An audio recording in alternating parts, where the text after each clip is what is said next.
Hello, guys. This is Jerry speaking. Welcome to LJPCBM React, episode number.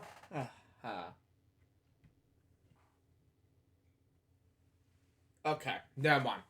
Welcome to LJPCBM React, episode number 595, and today we're reacting to Purple Roads, episode number 62, Marshawn Kennedy, Kawaloo Kids. We're gonna react to this beginning in 5, 4, 3, 2, 1, go.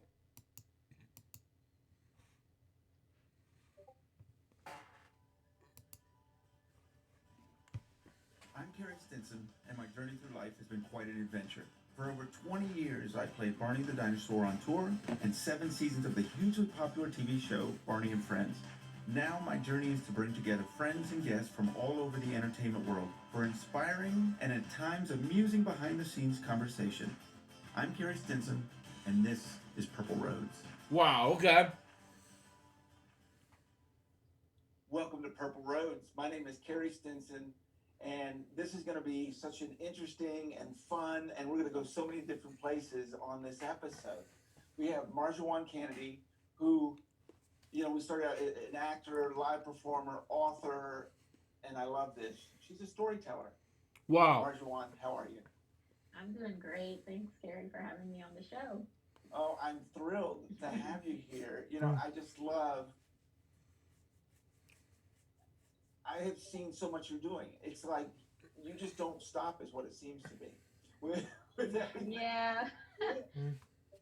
I think naturally I've always been like that, but definitely now, even it being in the pandemic, it's like you gotta keep yourself motivated and encouraged. So, yeah, I mean, I'm kind of juggling a lot of different things. Yeah, and we're gonna get into all of that. So I kind of want to start out with. I guess you really started in theater, in the live performances, in the area where you started? Yeah. I actually started as an actor, and I from DC. I have Caribbean roots, and I really grew up.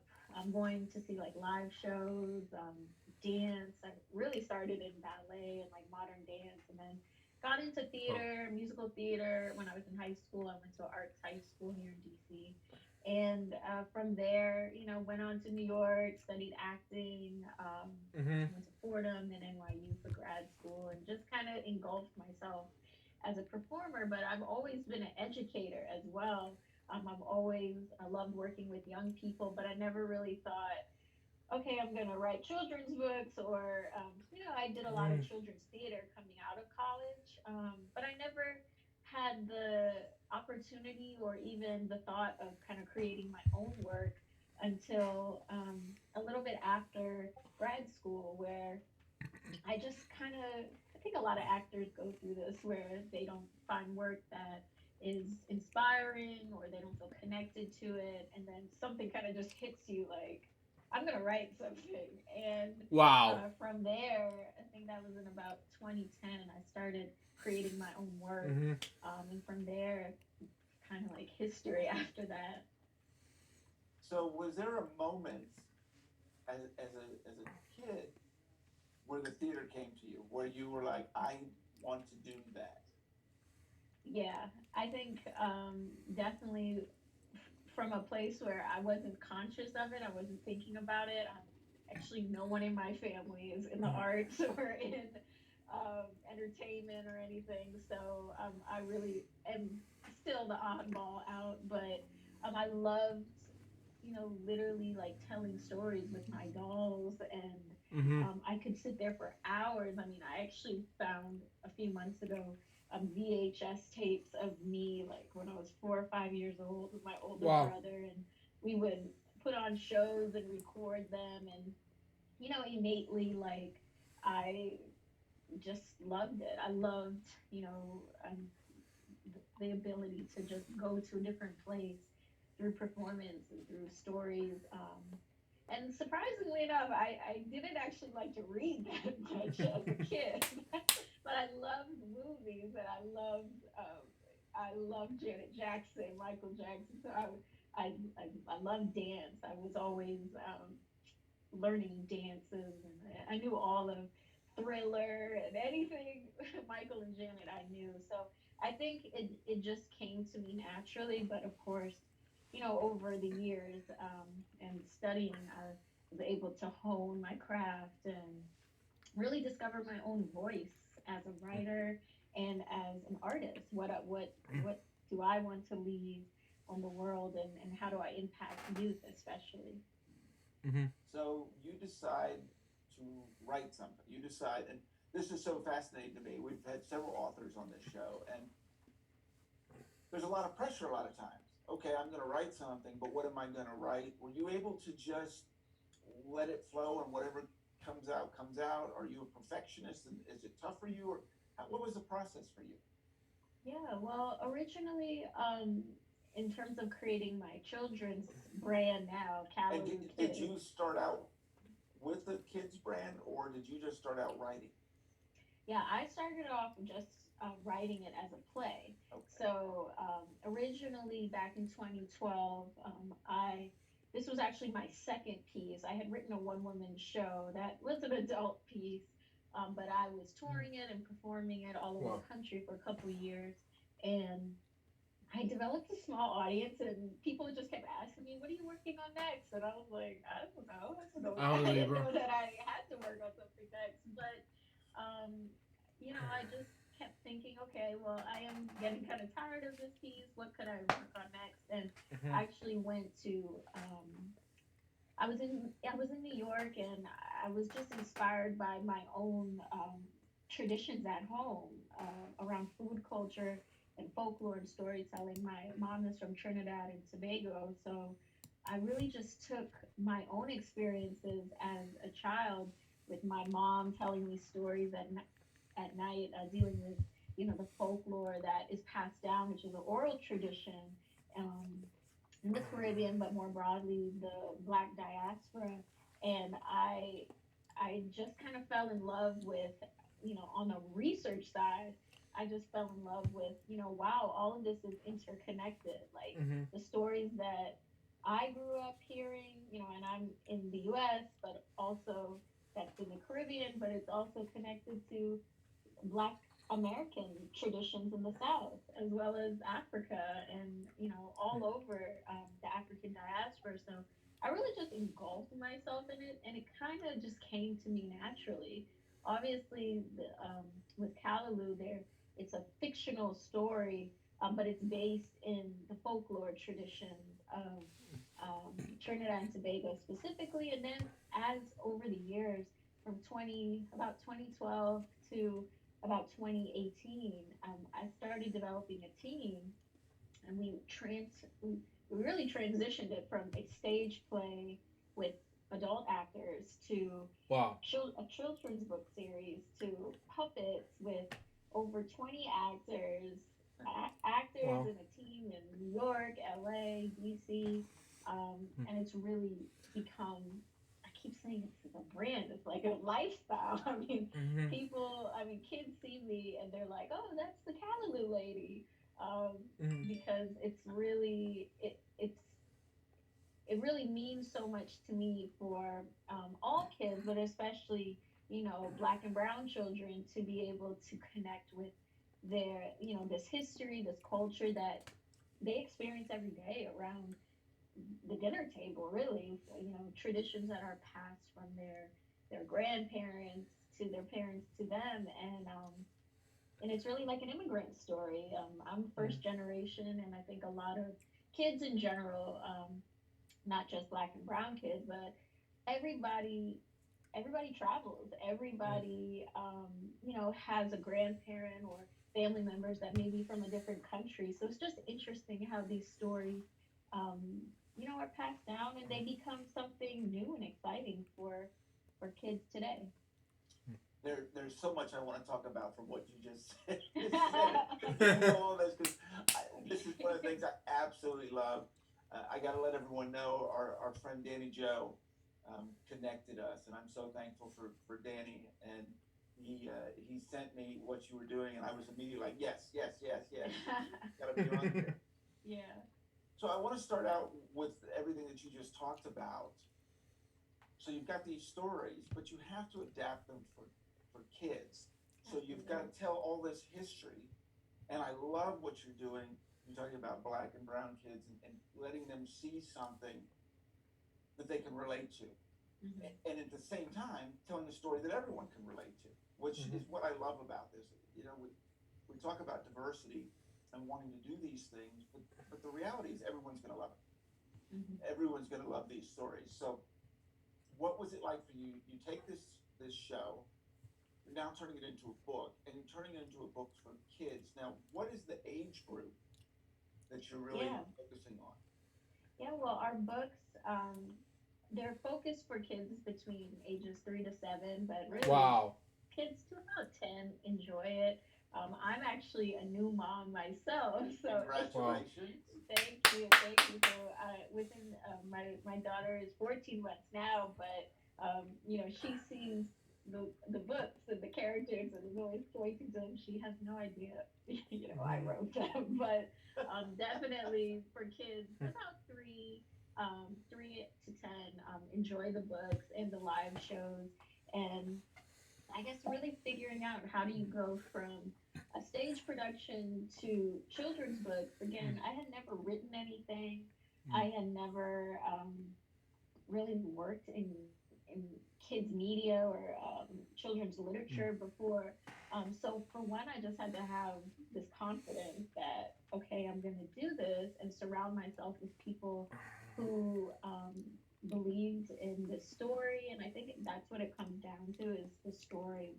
And that's what people relate to 1st. So you know, again, the core of the theatrical production and the first book, the main characters are all based off of my childhood and growing up, being a first generation Caribbean kid, and the folklore that my mom told me from her mom, from my grandmother, and I actually teamed up with my friend from high school who is a illustrator and an animator. And originally we wanted it to be an animated series, but we had no money and we didn't have a team, so we thought, okay, that doesn't seem to get in your way. Mark. Yeah, That doesn't seem to bother you, stop you in any moment.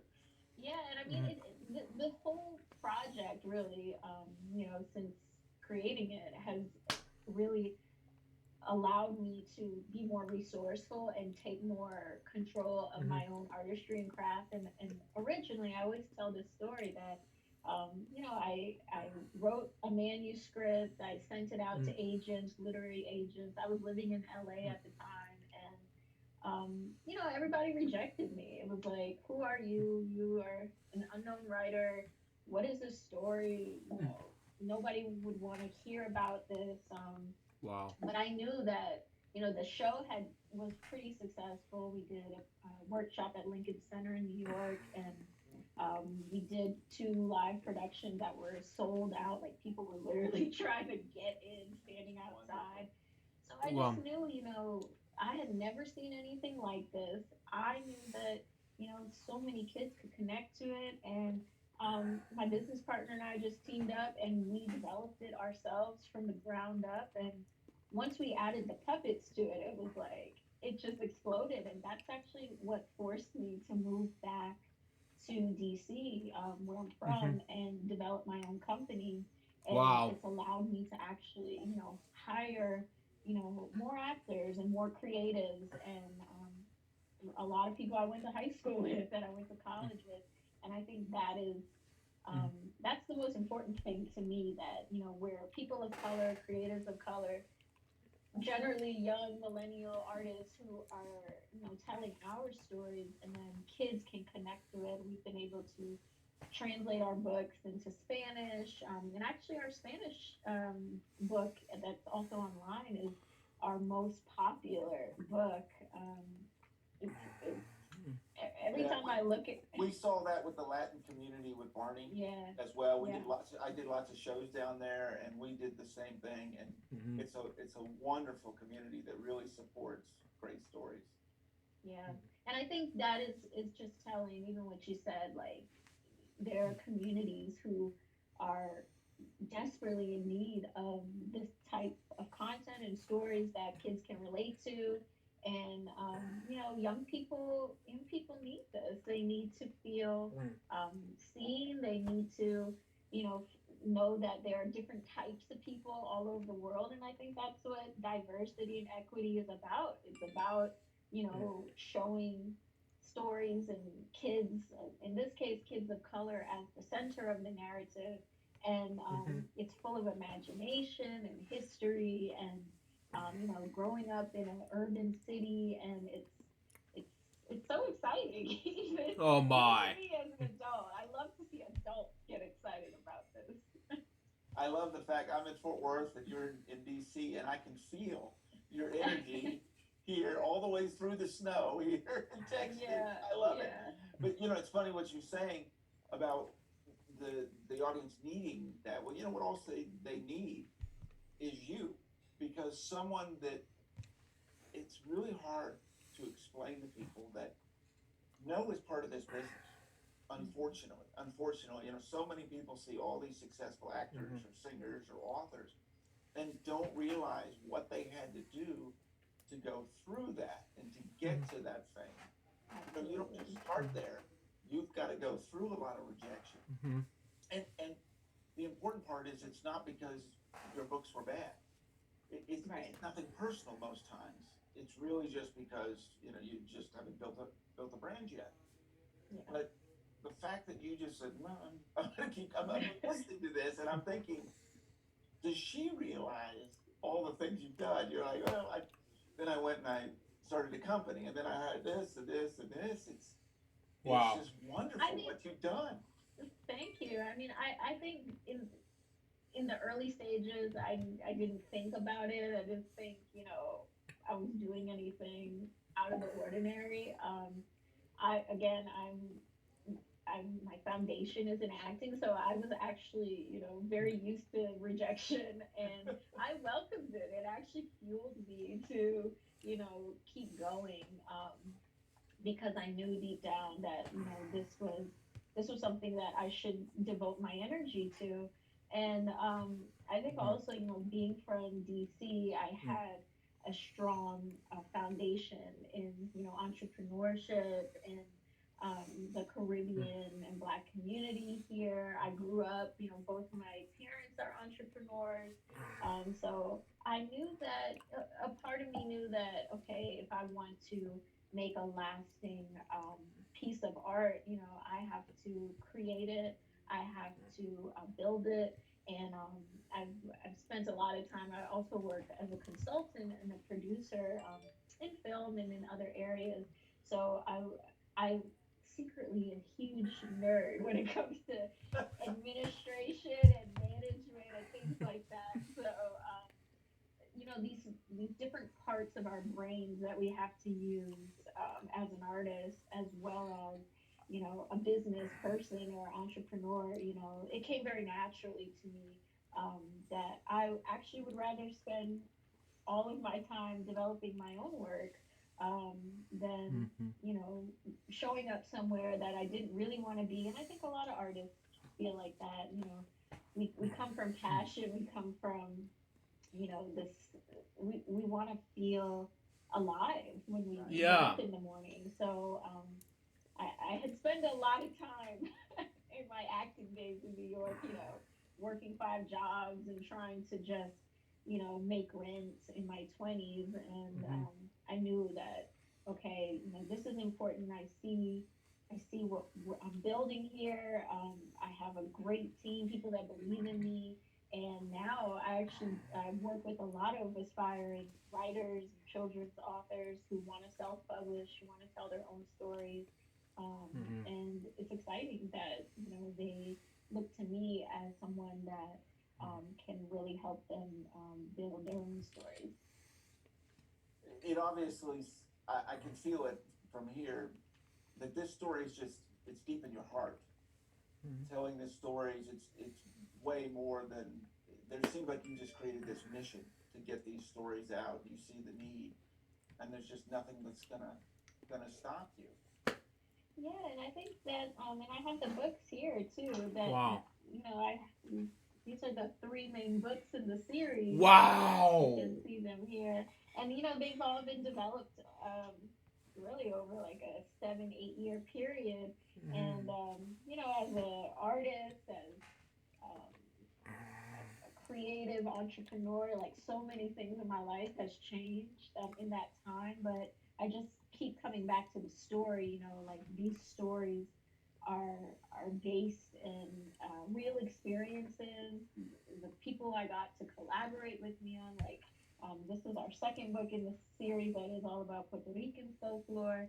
I Mhm. got some of my good girlfriends from college who are Dominican, Puerto Rican. They helped me translate it. They helped me, really understand like what Puerto Rican culture is about, the Mhm. food tradition. So it's partly, you know, me coming from a place of imagination and storytelling, but also, kind of like anthropological work, trying to document actual lived cultural traditions that are passed down. In the first book, it's about Trinidad, so it's really Wow. that one was kind of easy for me. I Well. bet. But with these other books, it forced me to look at what collaboration meant, and from a non-traditional standpoint as well. And then our third book is about the Gullahs in South Carolina, and Mm. it documents African American folklore traditions. But food is the thing that connects all this, and I think Okay. that's why most people love Kawaloo. Kawaloo is actually a it's a stew. It's kind of like a spinach-like stew that's eaten throughout the Caribbean. But if you've been to like Jamaica, the Wow. Bahamas, Grenada, Trinidad, everybody makes their Kawaloo a Wow. little different. But it's very similar to in the U.S. We have gumbo or collard greens, and it's cooked down. But it's rooted in West African food traditions, and so in Puerto Rico they call it Mhm. asopao. Trinidad we call it callaloo, and we have you can make it Mm. a lot of different ways, and I think that's what's fun. So when we Mhm. perform the live shows, kids get so excited because they can make their own callaloo. Anything that you want, you can create it yourself. And I think that's what these stories are about. Our history is passed down, they're kept in our families, but at the end of the day, we can create anything we want with our own experiences. We can tell these stories the way that we want. And our tagline is, there's something magical lay within that callaloo. And every Wait, wait, wait, wait, story wait, wait. Is that a rabbit? I'm just curious. Continue is on. different. I feel like every time I perform it or I've seen, my actors perform these shows, every performance is magical because that's part of the tradition in Black storytelling. It's a shared lived experience that is happening. And Hold on. Please ignore the firefighters or sirens going in the background, and yeah.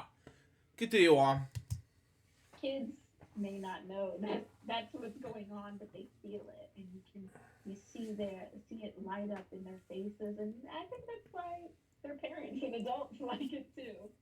Oh, absolutely. Mhm. Anything that you see your child enjoy and smile and Yeah. interact with and bring out their imagination, sure. Mhm. I love that. I want to get a little bit into the creative aspect of this. Hmm. So, you start these books. Did you have an idea of the look you wanted? Did you have an idea of these characters and was it all collaborative, or did you kind of bring an idea in and then expand from there? Kind of where did this go creatively? Yeah, well, the main character Winston, he's Well. actually based off of two people. My brother, his personality and kind of who Wow. he is really my older brother. And Wow. my one of my favorite uncles. My mom has 13 siblings. So one of my uncles is my Uncle Winston. I named him after him. So I knew Well, as a character, this was kind of the foundation. But visually, my business partner, he designed the characters, he designed the layouts. My business partner is Nabi Bilal, and he has his own animation company here in DC. And we really just collaborated. I mean, um, mm, again, we didn't really have an idea of or even a layout of like this is what we want it to be. We just knew we just took from our own experiences. Trying to find maybe so like these are a few mm, pictures in the book. Um, wow. we really wanted to show what Winston and these characters what their lives were like or are like in in New York. The stories take place Well, first in New York, in Brooklyn, in the Bronx, in Harlem, and then these kids are magically transported to the Caribbean to their destination through the subway. wow. And I remember, the first couple times we did these live performances, kids would come up to me at the end like, "Really? I can travel to the Caribbean, or I can travel to another country on the subway." Oh, And Jesus. it was just so exciting because we were able to create this world through the characters and through the design. And it was also very important that these characters, they were black and brown children. So it was actually something that I contributed in terms of the design. Hmm. I was very adamant about one, you see these kids, you see their skin color, their hair texture. Um, there's not a lot of animals in our stories except for the folklore characters that are animals. So, like in our third book, the Gullah characters, the folklore characters. This is a great picture. You see, Bruh, Wolf, Sis Croc, Sis Possum. These are all traditional folklore characters that were Okay. actually developed on the plantations in the South. Um, so, we put our own spin on it. We put our own twist of what these characters would look like. But for me, it was very important, especially I'll show you in the second book. Yeah, that magical ones kind of remind me of Aladdin. Continue on. I wanted our first girl character, Marisol. I wanted her to, have more of a Taino, um, indigenous visual representation in how she looked. So, Mm. which is something you don't see that much in Caribbean in Latino representation of children, of storytelling. So a big part of this book about Puerto Rican folklore is based in the traditions of indigenous Taino Mhm. Borican storytelling and how that's passed down. So um, that's very important. These are my fun. I love these little characters. These are the coquis, which if anyone has ever been to Puerto Rico, Whoa, whoa, whoa, whoa, wait. Perkins? These kind of remind me of aliens.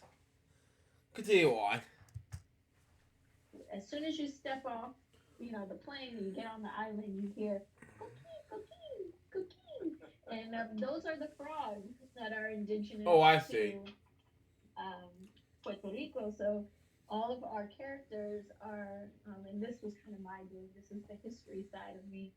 Our characters are coquis. Rita is based off of Rita Moreno, which the Puerto Rican singer.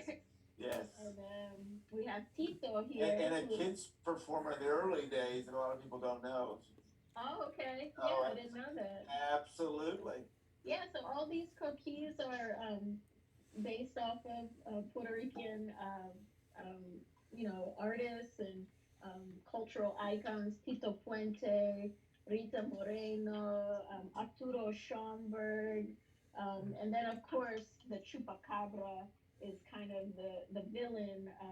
And actually in Texas, that's part of Wow. some of the storytelling traditions in Texas. And Mexican folklore as well. The chupacabra is something that people actually do believe is roaming out there. So Oh yeah, we talk about it down here. I've been here a long time. We talk Wow. about it absolutely.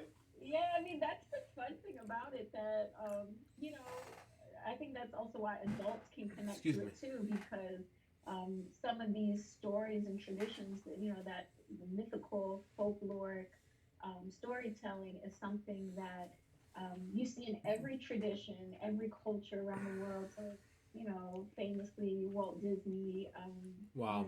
based a lot of his films off of this folklore. Beauty and the Beast is a great example. And I think folklore, it's the story of people. It's the story. Yeah, it is the story, people. And Disney, yeah, you easily mentioned it. Yeah, it was good enough. And please ignore the sirens again. You may hear in the background, but that's just me. Continue on.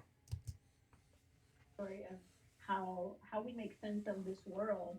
And so, in terms of designing and creating these worlds, it was a lot of collaboration. In terms of the visual design with my business partner, but also rooting it in, Mm-hmm.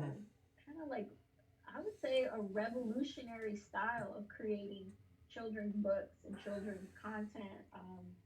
And Mm-hmm. unless you were in the room with us, we were like, okay, she should be a little darker skinned. She should have Wow. our third character Zoe. She should have a little bit of an afro. Let's put some glasses on her. Let girls of color be able to see themselves. It looks like you just put a book together, and that is not what happened. There Yeah. is, as you're talking about, there's so much that goes involved in that. And I think that's what I always tell, anyone who wants to write children's stories or get into, kids media. There's so much that we have to put into it that it's on the surface, it's like, oh, this is for kids. This is so simple, but we're looking at their development. We're looking Yes. at who our audience is. And it's not just for Kawaloo. It's not just for black and brown children. Mm-hmm. White children need to see these stories too. They Of need to see course they do. accurate representations of Wow. kids that they may not see on a daily basis. And I think we forget that, especially like I grew up in a city, a very culturally diverse city that and even going to New York, like when you sit on the train and you see like Right. 30 different cultures on just sitting on one subway car. But some kids don't ever get to see a Caribbean kid or a Puerto Rican, or they don't get, they're not exposed to this culture. And that is what is powerful about these stories, about live performance. It allows kids to go to places that they may have never been before, and it creates this sense of really a sensitivity um, towards another culture or another group of people, where we're really breaking down Mm-hmm. these cycles of racism, of um, you know of hate that is passed down. And I think that more artists and creatives need to be more conscious of it, even creating for adults, that we are very powerful in what we're doing. We're we have the power to change our society. So I Mm-hmm. always look at that in any piece that I'm working on. I'm really a vessel for anybody who's watching me to be able to take something from it. So um, I take that, I hold that very near and dear to my heart whenever I'm working on anything. Well, it's so important, and it's something we've talked about on this show a lot. I've talked about a lot back in the early days, in the '90s and late '80s with Barney. We were about love. We were all about love, Yeah. and Barney loved everyone across the board. And you had a lot of, especially parents. I don't want to say fighting back on it, but just didn't understand it. Yeah, Well, what do you want? What do you need? What is this? I love you. What is this? And now, my God, we're craving it. We're yeah, absolutely craving it, and Wow. and it's now okay to tell someone you love them, Right. But it's a message that's been there. I have been fortunate to have gone to Puerto Rico several times and performed in Puerto Rico. Mm-hmm. Oh my goodness. The culture there, the people there, it's just beautiful that you're getting that out to people, because I listening to you, it's so true that so many people you live in your own little world, and you Right. just don't realize, and that culture and those people and all of those stories and all the things you're doing Mm-hmm. enrich your life and allow you to show other people and broaden your horizons. It's just beautiful what you're doing. Mm-hmm. Thank you. Yeah, I mean, I think I know just the power of stories, from a child's perspective. Sure. Um, if I, didn't have the experiences I experienced as a young person, really like theater and stories changed my life, and it gave me a Mm-hmm. purpose. I was actually a very shy child. I played a lot of sports, but I felt like I could escape, when I put on a costume, or I could, tell stories with my dolls. I felt like I was in a different place. So I know, how impactful these stories can be to children. And I think that's Mm-hmm. really the thing that has kept me wanting to create more stories for kids, no matter the medium. And I'm able, I think, from my Mm-hmm. foundations as a artist, I've been able to kind of move through a lot of different genres, whether it's live performance, whether it's books, whether it's film. I'm just able to work in a lot of different mediums, because my at the heart of it, I am a storyteller, and I care. Mm-hmm. And I think that I always, Danny and I have talked about this a lot, just finding and collaborating with creatives that care about the development of kids, and kind of like what you said, that social emotional aspect. And for me now, I'm a new mom, that Yeah. matters so much to me even more. People always The used to kid. ask me, do you have kids, or why do you do this Sure. work for kids? And now that I'm a mom, I'm always looking for, you know just different stories and different ways to engage my Mm-hmm. daughter. And I see so much more the value in it. But even before, I I love kids. I love how they Wow. and they're so real. They will tell you they will tell you Anything. if they don't like you. So I appreciate that. Absolutely. Yeah. They'll tell you anything. Well, you nailed it just a second ago, talking about you care, because you can't get into children's entertainment and performing and education and not care and not take this seriously. Mm-hmm. Yeah. There's a responsibility to this, and the kids, as you know, the kids can tell. They can tell if you're authentic or if you're fake, Yeah. and they can tell if you believe and you're telling these stories. And it's incredible. I wanna figure out, or I want to hear. So you decide Mm-hmm. to take the book. Obviously, it's in your soul, so you had to go to live performing. Why puppets? What was it about puppets that you felt like were going to be the best way to tell this story? Yeah, well, I actually I have to give some credit to my business partner, because he was the one that um, introduced me to it. I had done some puppetry work as an actor years before, but um, from a visual standpoint, he actually reached out to an older puppet designer from Sesame Street, and Wow. that was more of his world, of design, and taking an interest in how people tell stories through visual design. And he kind of just went and built this puppet, and it was like this huge puppet. And Wow. it's not the puppets that we have now.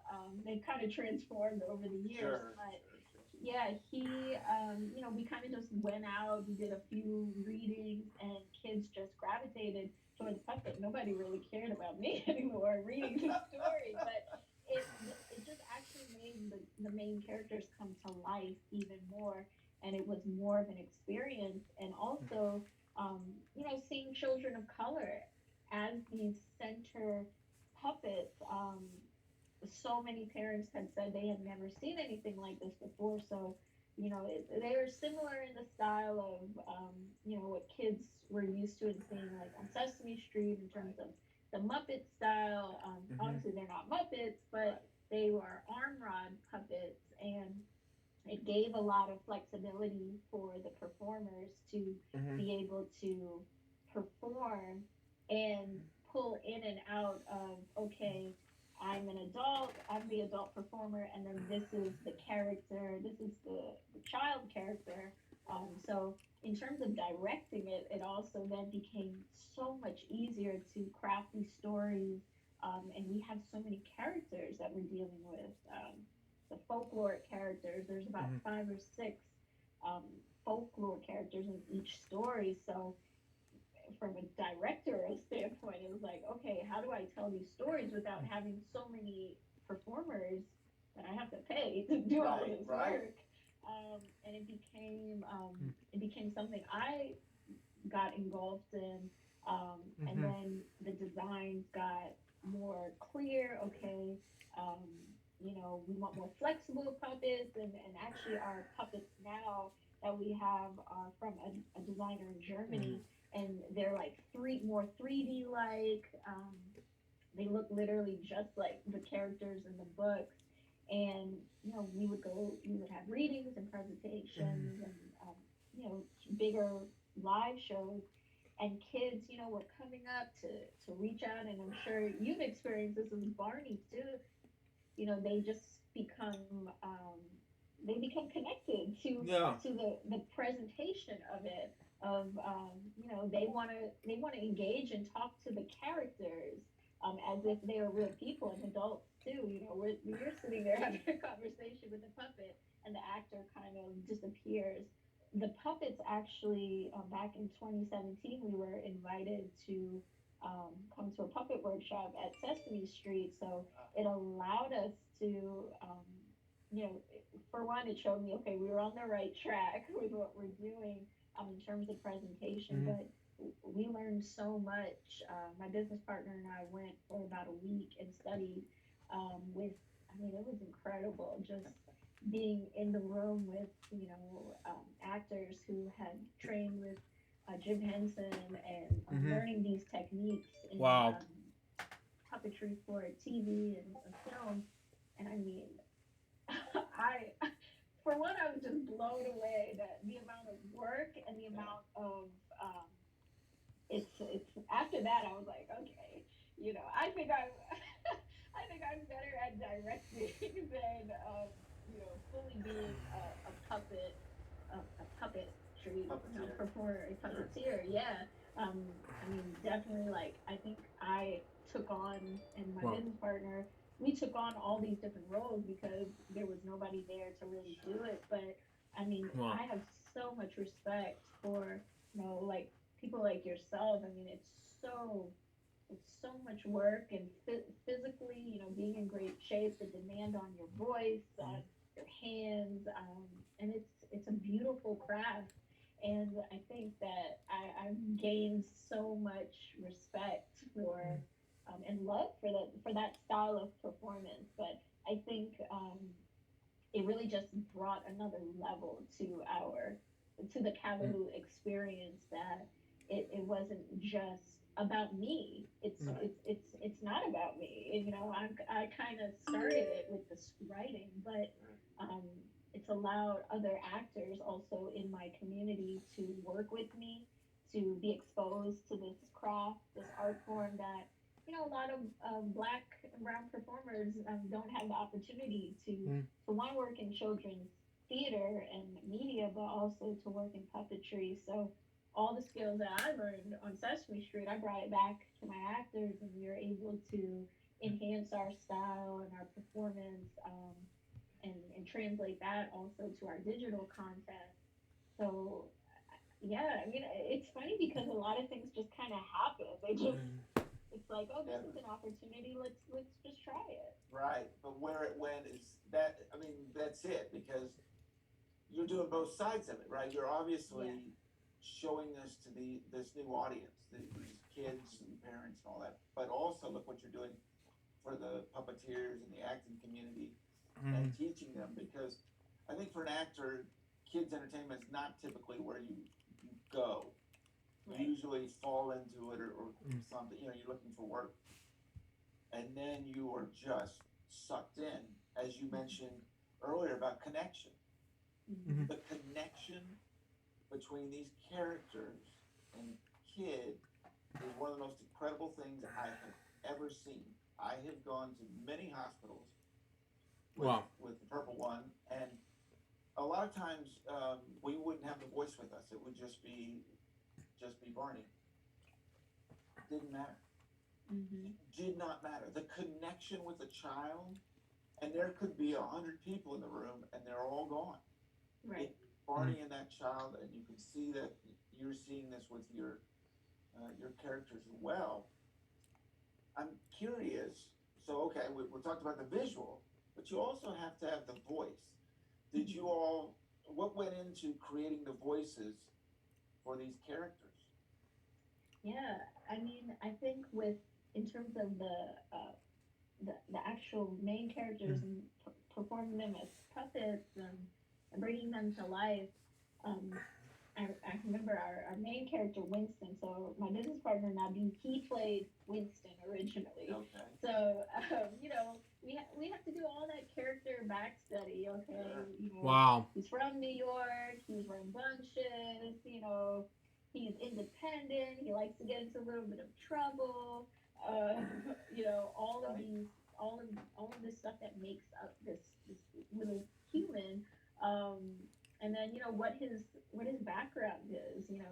His family's from Trinidad or Marisol. She's from the Bronx, and she's Puerto Rican too. And like, how does she talk? She's 8 years old, so she has a Wow. little sass to her. And she's bilingual, so including that into her into who she is.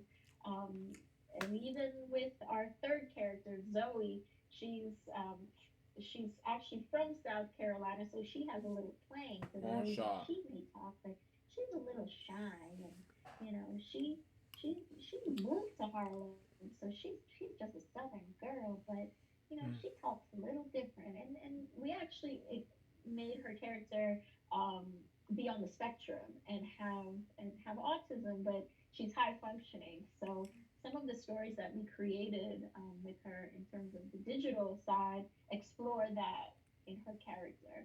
So all of these things play a huge part in how we created the voices, and then as we continue to hire more actors, they created their own spin on it as well. And for Marisol specifically, I definitely wanted a Latina actress to play that character, and two Latina actresses in New York actually brought her to life. And I kind of originated, but then I passed it on to them and allowed them to kind of find her character. And I think it takes some time to figure out, this is the voice, this is how this character moves through the world. There were many shows, even like looking back on it, I'm like, oh my gosh, I sound terrible. Or originally Winston's voice was a little deeper, and then sure, we got him to a place where he's a little 8-year-old kid. He right. talks a Wow. little, maybe he talks a little faster. He's from Brooklyn, and he moves through the world at a faster pace, whereas some of the other characters may move at a slower pace. Um, so yeah, I think the voice is a huge, huge part in it. All actors, when you're doing this type of work, that is putting on the costume, putting on finding the voice, finding the physicality, like all of these things uh, play a play a part in making your character sit in a very real place where people believe, who that character is. Was it hard for you to realize that this was ever changing, that it was okay that the first puppet isn't the one you have now, or that the voice changed, or were you able to just put it out there and then realize, because this happens with every show, obviously. Big Bird looks completely different than Big Bird did today than he did at the beginning, and obviously Barney is as well. Was that hard for you? Because these are your babies. Yeah. So you're throwing them out to the world, and as you said, you guys were puppeteers at first, and the changes, was it hard for you to all of a sudden hire a puppeteer and say, now this is my bit, I mean, was that? No, I definitely understand. For me, no, because I think I was juggling like so many different parts of, the performance and the creative side and the business side that I was actually relieved to have so many other artists want to work with me, and being upfront from like a business end, like this is what I can afford. When we do live shows, this is what I will pay you, and then this is, but actually so many artists wanted to just collaborate with me and work with me. But for me, I was more attached to, Mm-hmm. and I'm still attached to the writing of it, just because, as a writer, it just sits in your head for so long, and then Mm-hmm. it actually, for each book, it took me about a year. Our third book, it took me almost 2 years to write it, so I was more attached to the writing of it, like, okay, does this make sense? Are people gonna get this? Am I being too like academic here? And with my other business partners and collaborators, I really had to trust them for them to give me feedback. Okay, like, okay, you're getting a little too deep here. Remember, this is for kids, or, but I think, with Mm-hmm. my business partner having to give up playing Winston and allowing another character because he was really the main character in the stories. I remember that was pretty challenging for him because and he actually is not an actor. He had to like learn Wow. all of these things just by doing it, and he's a visual artist, so he was a little bit more um, behind the scenes anyway. So it was actually, I remember, challenging for him, but again, rewarding now that he could spend more time on the animation side, on the visual side. Um, but Mm-hmm. these characters, they become a part of you. So Mm-hmm. Sure, yeah, absolutely. yeah. I mean, I don't write anymore the Kawaloo stories, but we still, share the digital content. Our books are, in different schools. We Mm-hmm. do smaller live performances when schools open back up. Wow. We still circulate the plays in like children's theaters in their season. So it lives, and I guess I've had to become more comfortable like stepping away and allowing other people to direct it or take a new spin on it. But I think, my heart is always in the writing of it. So I'm always trying to find, new ways Wow. to um, allow the stories to live in a different setting. So um, sometimes, we've gotten interest to do, like Zoom readings, Right. Zoom productions of Sure. it, Mm-hmm. or um, streaming the content on different children's platforms. Because I always have to remind myself there's so many kids who've never seen it. And, we are still independent. We've been able to be featured on a lot of different platforms, a lot of different stages. Um, and I'm so grateful for that. But there's still so many audiences that have never seen it. So I welcome, any Wow. opportunity to talk about what we've done, the importance of these stories, and how to get the stories out in whatever form or fashion. Mm-hmm. So, talk to me about kind of what's coming up with Kawaloo, but also this pandemic hits, and obviously, you, it's been a struggle for everyone. But you've seen a lot of creativity. What got you to push through and really be creative during this time with Kawaloo, and then what's up in the future for Kawaloo? Yeah. Well, I mean, I think everybody has just been for the last year just trying to adjust to this Right. new life. And I think, with Kawaloo, again, we actually kind of phased out creating the stories in the end of 2018. Wow. My two other business partners, we have so many other things that we work on, and everybody has their own company. Wow. So we still get the stories out, but we just work a little differently with it. So luckily, so many kids are at home that we've been able to get our stories to kids, whether they're being homeschooled, getting physical copies. But we also partnered with the Children's Museum of Manhattan to take our stories that are all on YouTube, on our Wow. Kawaloo Kids TV YouTube channel, and they created lesson plans and study guides Which I have to react to some other time. Continue on. for kids to incorporate these stories into their lessons at home, and that has been a great experience. I mean, we got a write-up in the New York Times with them that work. So it's been obviously a very challenging time for so many people, and for kids especially, not being able to see their friends, not being able to learn and grow in the way that is normal for children. Mm-hmm. So I'm happy that our stories have been able to serve parents and kids in the last year in new ways. And again, it's just forced everybody, but especially artists, just to be much more creative in the way that we communicate and interact. So we've done a lot of digital readings, a lot of partnerships with organizations and schools, especially in this area. Um, Communities that just want to have some resources for kids to stay motivated and stay engaged, and kind of also get away from the TV. Right, right. Yeah. So what's in the future for Kawaloo? Yeah, well, with Kawaloo,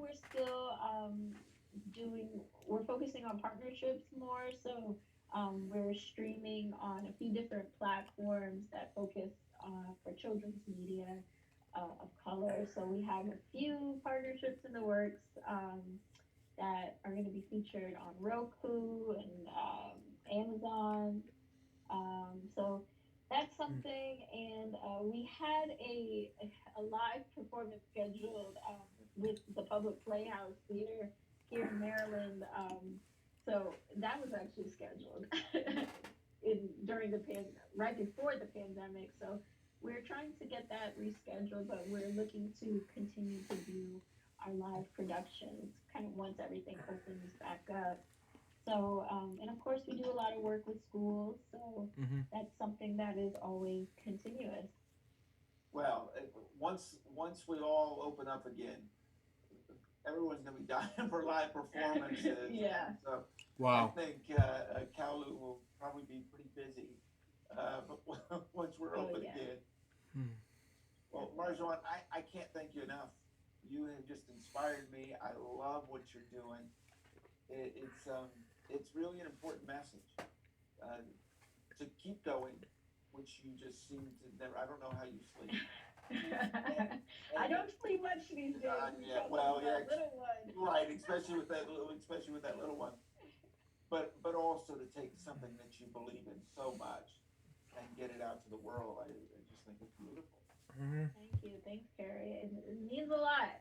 It means a lot because it's not easy, and many times over the years, I've wanted to give up, or just questioning myself. Why am I doing this? And putting all my money into this, and I will say, anybody watching this, that it pays off to just do what you believe in, and stick it out. I'm hopeful that even in the future, Kawaloo ends up on a children's network. And I mean, originally, again, that was my my idea, I'd love to see this, on TV, reaching millions of kids. And even if it doesn't, I think it's opened up so many opportunities for myself to, meet so many interesting people and just connect with different people and challenge myself as an artist, and also the biggest thing, just affecting the lives of children. Wow. And, hopefully, they want to tell their stories, that they're inspired by it, and I think that's all that you can ask for as an artist. That anybody, but especially children, they they love what you're doing. So. Well, I don't think there's any question. You've already touched a ton of people on both sides, the audience, but also obviously bringing in all these new cast and puppeteers and all the things you've done. And I can't wait to watch and see where this journey goes, because I have a feeling it's just going to continue to grow for you. You're doing something that's important, beautiful, and obviously you believe it with all your heart. Thank you so much. Thank you for interviewing me, and it's just an honor, talking with you, a legend, really, and just being able to learn from other artists and hearing our stories. That's what's important in having your show. Trust me, I know creating anything and being committed to it. It takes a lot. So. Well, we will have all the links below to get you to the YouTube channels and all the things that Kawaloo is doing, so you can check out this wonderful show. Remember to keep your eyes, ears, and your heart open, and you'll find your Purple Road. We'll see you next week. So that was Purple Road, episode number 62. Marshawn Kennedy. What do I think about these videos? Well, those were amazing. Anyways, guys, that was episode of Double episode of Double episode of Okay, here we go again. Third time. Okay. Double episode of Double episode of LJPCBM Reacts, episode number 595. There we go. Hope you enjoy it. Stay tuned for the next one, which is going to be VH1's Ultimate Albums, Metallica, the Black Album. Till next time, it's going to be exclusive on Vimeo. So there you go with that. Till next time, so Joe's goodbye. Peace out, baby. Get more to react, guys, very soon. Till then, Joe say out. See ya.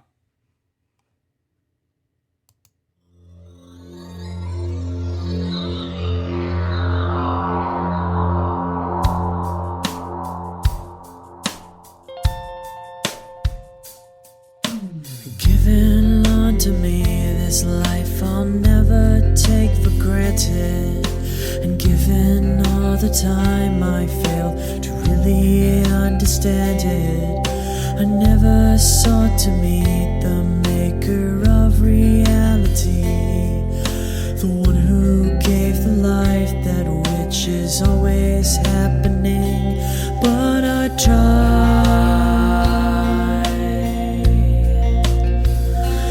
all the time.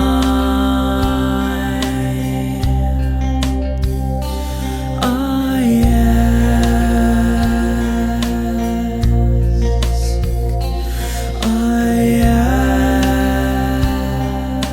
ask, why me? Why was I the one to see things as I do under the moonlight and the sun? Perception is the question, and the giver holds the key, but the only